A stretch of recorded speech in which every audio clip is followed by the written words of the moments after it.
شہرا آفاق novel Umrao Jaan ادا پر بننے والی ویب سیریز میں اداکارہ سجل علی کو کاسٹ کر لیا گیا ہے۔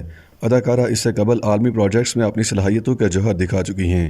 جی ہاں، سجل علی جلد ہی متحدہ عرب امارات کی کمپنی کی جانب سے تیار کی جانے والی ویب سیریز میں کردار ادا کرتی دکھائی دیں گی۔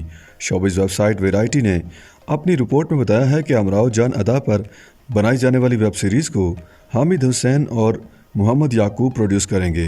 رپورٹ میں بتایا گیا ہے کہ امراؤ جان ادا پر بنائی جانے والی ویب سیریز کو ناول کے عین مطابق تیار کیا جائے گا اور اس میں ناول کے مکالمے بھی شامل کیے جائیں گے۔ رپورٹ کے مطابق سیریز میں مرکزی کردار سجل علی ادا کرتی دکھائی دیں گی، تاہم ان کے ساتھ ایک اور اداکارہ کو بھی لیڈ کردار کے لیے کاسٹ کیا جائے گا، تاہم فی الحال دوسری اداکارہ کو کاسٹ نہیں کیا جا سکا۔ ویب سیریز میں پاکستان کے دیگر معروف اداکار بھی دکھائی دیں گے، جبکہ اس میں بھارتی اداکاروں کو بھی کاسٹ کیے جانے کا امکان ہے۔ یہ کہنا قبل از وقت ہے کہ امراؤ جان ادا کو کب تک ریلیز کیا جائے گا، تاہم امکان ہے کہ اسے آئندہ سال کے آغاز تک پیش کر دیا جائے گا۔ یہ پہلا موقع نہیں ہوگا کہ امراؤ جان ادا پر کوئی ویب سیریز بنائی جا رہی ہو۔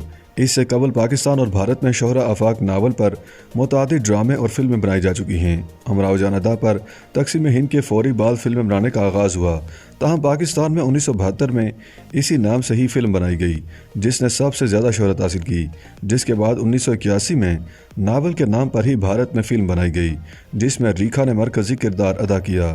بعد ازاں سن 2006 میں بالی ووڈ میں امراؤ جان کے نام سے فلم بھی بنائی گئی جس میں ایشوریا رائے نے مرکزی کردار ادا کیا۔ امراؤ جان ادا نامی ناول 1899 میں شائع ہوا، جسے مرزا ہادی رسوا نے لکھا تھا اور انہیں اس ناول نے شہرت کی بلندیوں پر پہنچا دیا تھا۔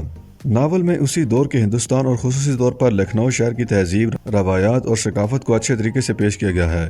ناول کی کہانی ایک طوائف کے گرد گھومتی ہے جسے ناول میں اتنا دلکش اور حسین بنا کر پیش کیا گیا ہے کہ لگتا ہے کہ وہ کہانی سچی ہوگی۔ ادب سے وابستہ افراد کہتے ہیں کہ ناول افسانوی کہانی پر مبنی تھا۔ حقیقت میں کوئی ایسی طوائف نہیں تھی، لیکن لکھاری نے کہانی کا اس انداز میں بیان کیا کہ لوگ امراؤ جان کو لکھنؤ کے چوک کے علاقے میں ڈھونڈنے آتے تھے۔ ناول میں یہ دکھانے کی کوشش بھی کی گئی ہے کہ اس وقت طوائفوں کے کوٹھے تہذیب و تربیت کی آماجگاہ ہوا کرتے تھے، جہاں شرفا کے بچے تربیت کے لیے آتے تھے۔ YouTube پر گوگلی نیوز دیکھنے کے لیے youtube.com کی سرچ بار میں googly news T V type کریں۔ گوگلی نیوز کے پیج پر سرخ رنگ کے سبسکرپشن والے بٹن پر کلک کرنا نہ بھولیے۔ YouTube پیج پر اپلوڈ ہونے والی ویڈیوز سے باخبر رہنے کے لیے بیل آئیکن پر کلک کیجیے۔ آپ کو ہر نئی ویڈیو کے بارے میں نوٹیفیکیشن موصول ہو جائے گا۔